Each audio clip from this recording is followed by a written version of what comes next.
요한복음 19장 십자가에 못 박으라고 판결을 내리다.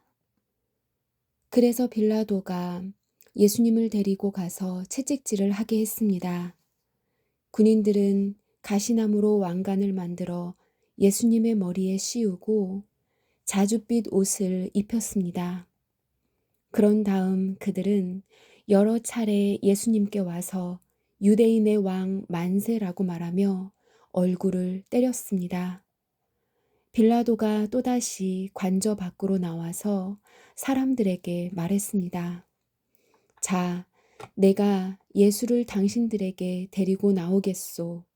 내가 그를 고소할 아무런 죄도 발견하지 못한 것을 당신들은 알게 될 것이요.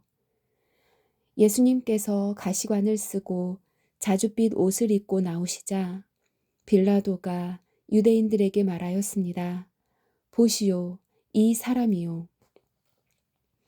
대제사장들과 성전 경비병들이 예수님을 보고 목소리를 높여 외쳤습니다. 십자가에 못 박으시오. 십자가에 못 박으시오. 빌라도가 그들을 향해 이렇게 말했습니다. 당신들이 이 사람을 데리고 가서 십자가에 못 박으시오. 나는 그에게서 아무 죄도 찾지 못했소. 유대인들은 우리의 법대로 하면 그는 당연히 죽어야 합니다. 자기를 하나님의 아들이라고 주장하니 말입니다. 라고 우겼습니다. 빌라도는 이 말을 듣자 더욱 두려워하였습니다. 그래서 그는 다시 관저로 들어가 예수님께 당신은 어디서 왔소? 라고 물었습니다. 그러나 예수님께서는 그에게 대답하지 않으셨습니다. 빌라도가 예수님께 말했습니다. 나에게 대답을 하지 않을 작정이요? 나에게는 당신을 놓아줄 권한도 있고 십자가에 못 박을 권한도 있다는 것을 알지 못하오? 예수님께서 대답하셨습니다. 그 권세가 위에서 주어진 것이 아니라면 내게는 나를 해할 어떤 권한도 네게는 나를 해할 어떤 권한도 없다.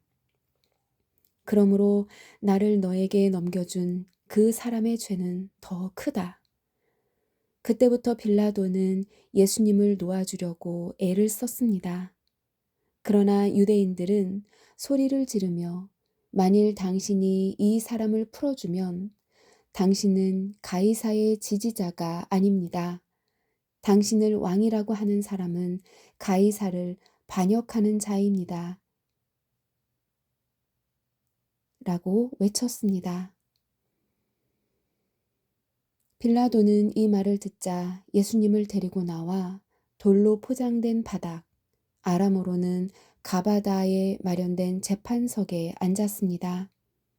때는 6월절 주간의 예비일이었고 낮 12시쯤이었습니다. 빌라도가 유대인들에게 말했습니다. 보시오, 당신들의 왕이요. 그 사람들은 소리를 질렀습니다. 없애버려라, 없애버려라. 그를 십자가에 못 박아라. 빌라도가 그들에게 물었습니다. 당신들의 왕을 나더러 십자가에 못 박으란 말이요? 대제사장들이 대답하였습니다. 우리에게 가이사 외에는 왕이 없소. 그래서 빌라도는 예수님을 십자가에 못 박도록 그들에게 넘겨주었습니다. 군인들이 예수님을 데리고 갔습니다. 십자가에서 죽으심. 예수님께서 자신이 매달릴 십자가를 직접 지고 해골의 터, 아람어로는 골고다라는 곳으로 가셨습니다. 그곳에서 사람들은 예수님을 십자가에 못 박았습니다. 또한 예수님과 함께 다른 두 사람도 예수님을 가운데 두고 양편에 한 사람씩 십자가에 못 박혔습니다. 빌라도는 명패를 써서 십자가 위에 붙였습니다.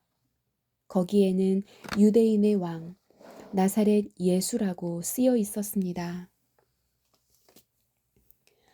많은 유대인들이 그 명패를 읽을 수 있었던 것은 예수님께서 죽으신 곳이 예루살렘 성에서 가깝고 그 명패는 아람어, 라틴어, 그리스어로 쓰여 있었기 때문입니다.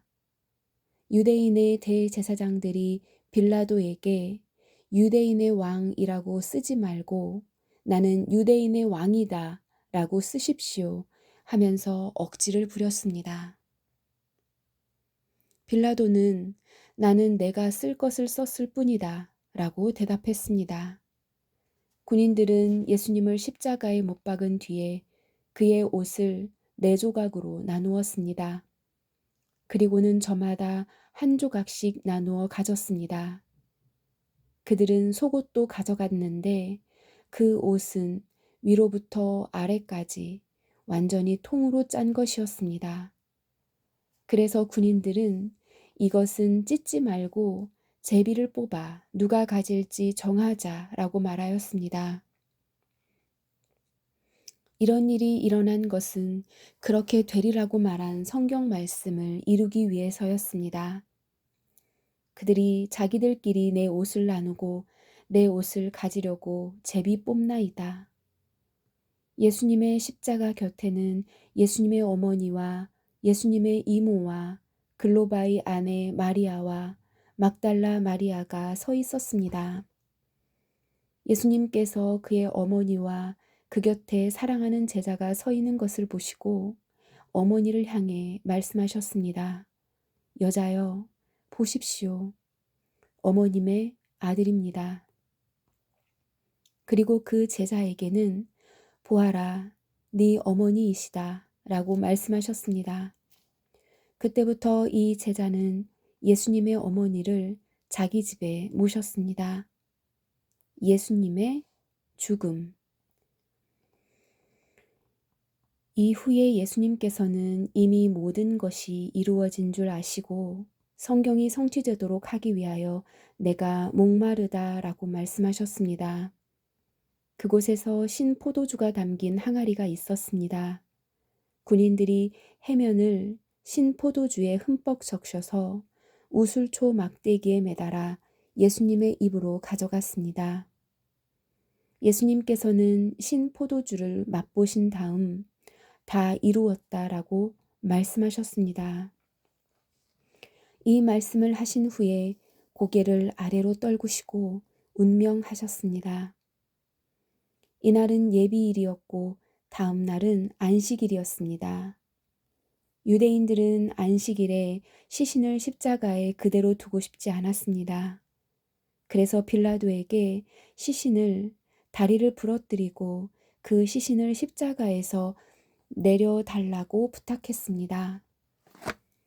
군인들이 가서 예수님과 함께 못 박힌 첫 번째 사람의 다리와 또 다른 사람의 다리를 부러뜨렸습니다.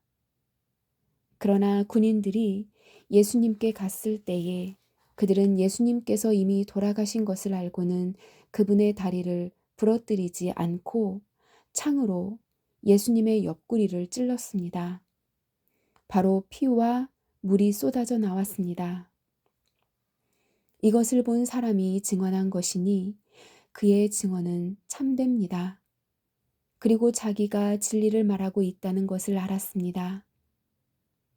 그가 이렇게 말한 것은 여러분들도 믿게 하려는 것입니다.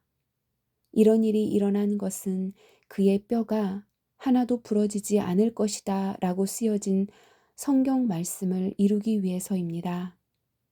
또 다른 성경에는 그들은 자기들이 찌른 사람을 볼 것이다 라는 말씀이 있습니다.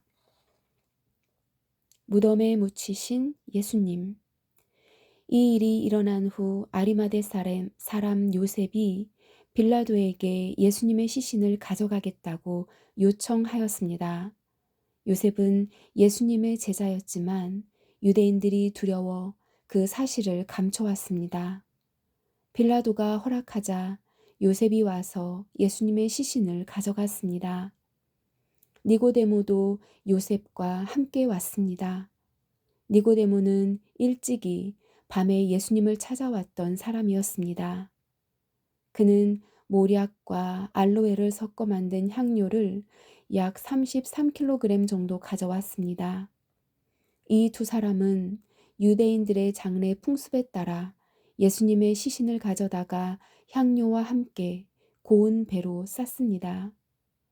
예수님께서 십자가에 못 박히신 곳에는 동산이 있었습니다. 그 동산에는 아직까지 한 사람도 그 안에 안치한 적이 없는 새 무덤이 있었습니다. 무덤도 가까이 있고 유대인들이 예비일이기도 해서 요셉과 니고데모는 예수님의 시신을 그 무덤에 넣어두었습니다. 20장 예수님의 빈 무덤. 안식일 다음 날 이른 아침에 막달라 마리아가 무덤으로 갔습니다. 날은 아직 어두웠습니다.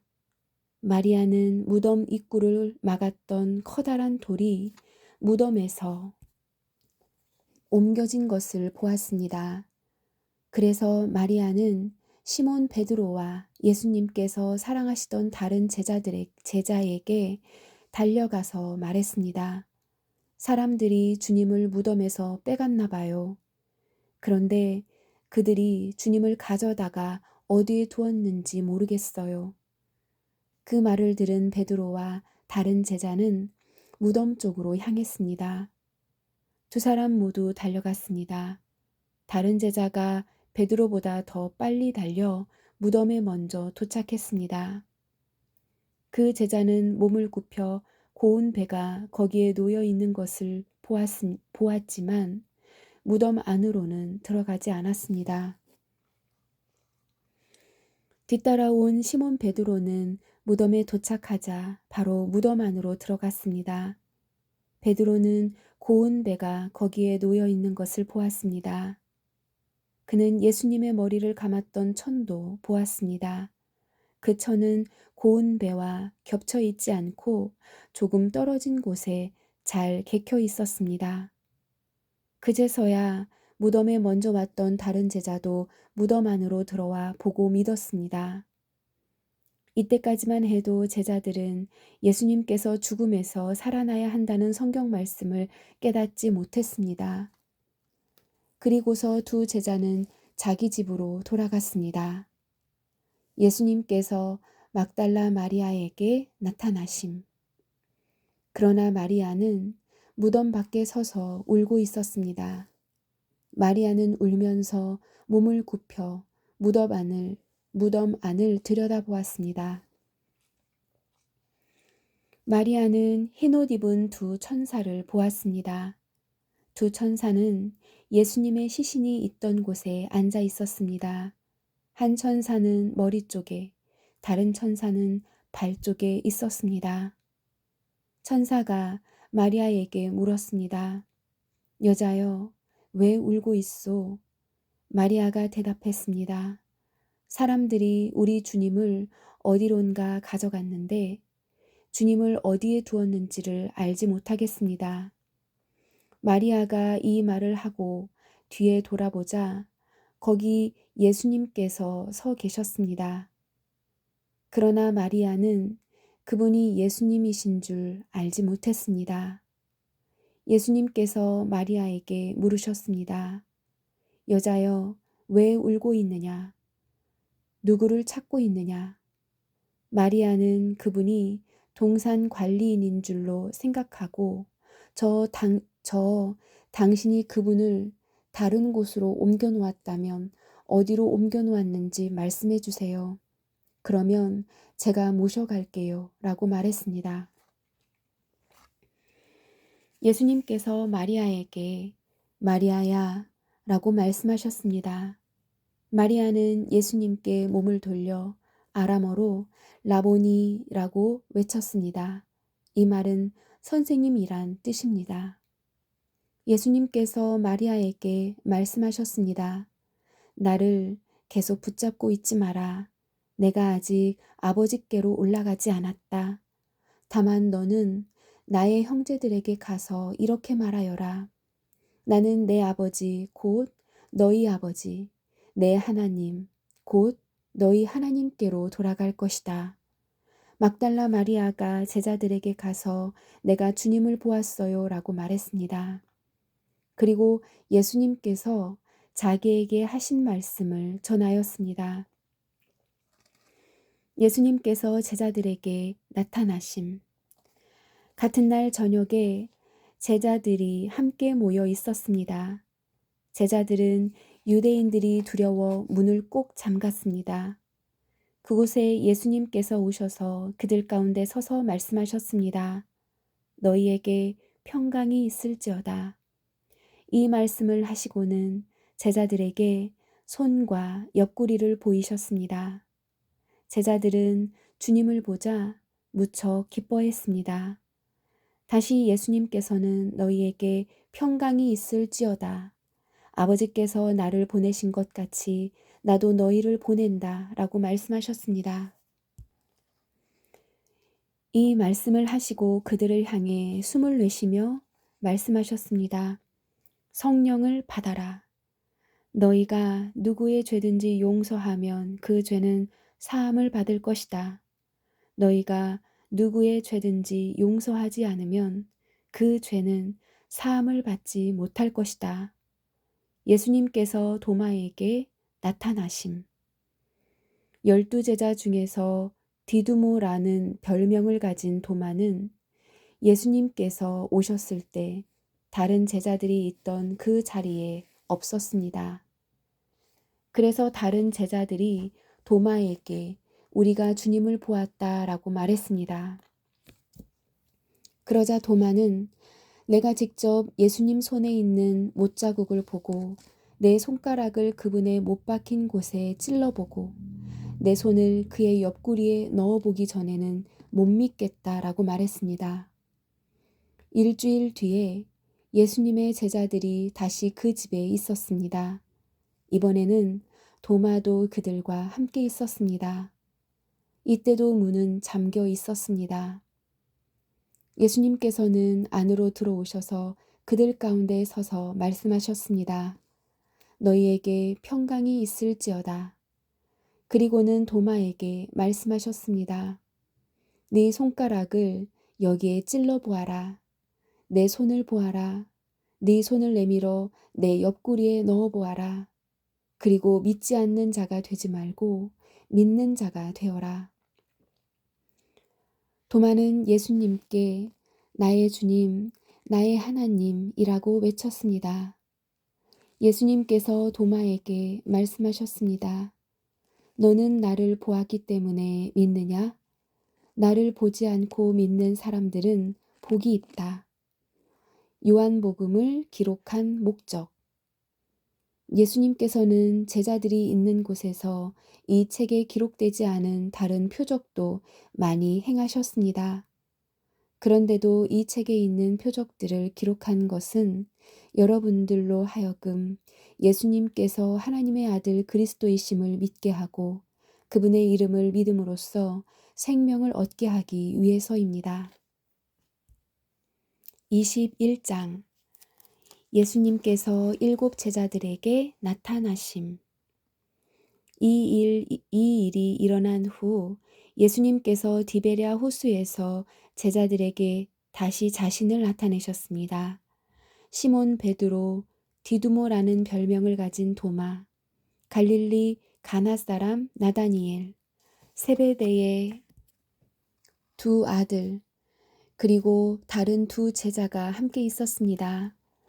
시몬 베드로가 다른 제자들에게 나는 물고기 잡으러 간다 라고 말했습니다. 다른 제자들이 우리도 너와 함께 가겠다 라고 말했습니다.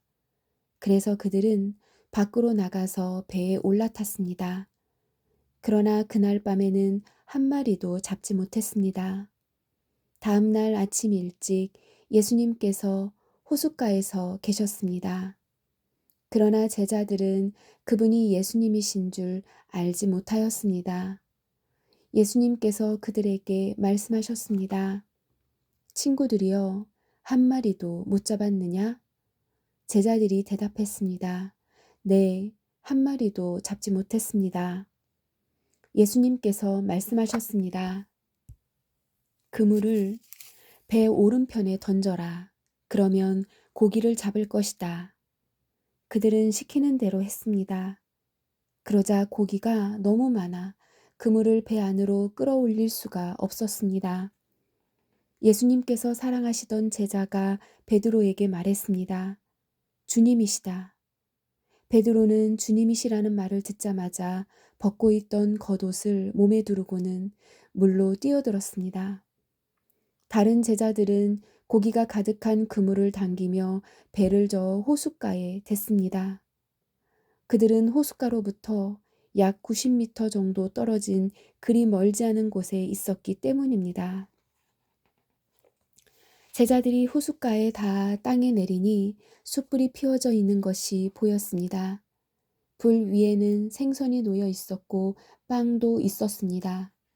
그때 예수님께서 너희가 방금 전에 잡은 생선을 가지고 오너라 하고 말씀하셨습니다. 시몬 베드로가 배에 올라가 그물을 호숫가로 끌어당겼습니다.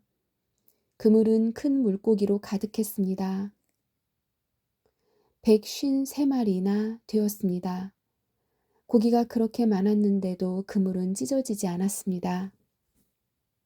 예수님께서 그들에게 와서 아침 식사를 하여라 하고 말씀하였지만 제자들은 그분이 주님이신 줄 알았기 때문에 제자들 중에 감히 당신은 누구십니까? 라고 묻는 사람이 없었습니다. 예수님께서는 가셔서 빵을 가져다가 제자들에게 주셨고 생선도 주셨습니다. 이것은 예수님께서 죽은 자 가운데서 살아나신 후 그의 제자들에게 세 번째 나타나신 것이었습니다. 예수님과 베드로. 그들이 식사를 다 마쳤을 때 예수님께서 시몬 베드로에게 말씀하셨습니다. 요한의 아들 시몬아, 네가 이 모든 사람들보다 나를 더 사랑하느냐? 베드로가 대답했습니다. 예, 주님, 제가 주님을 사랑한다는 것을 주님께서 아십니다. 예수님께서 말씀하셨습니다. 내 양을 먹여라. 다시 예수님께서 베드로에게 말씀하셨습니다. 요한의 아들 시몬아, 네가 나를 사랑하느냐? 베드로가 대답했습니다. 예, 주님, 제가 주님을 사랑하는 줄을 주님께서 아십니다. 예수님께서 말씀하셨습니다. 내 양을 돌보아라.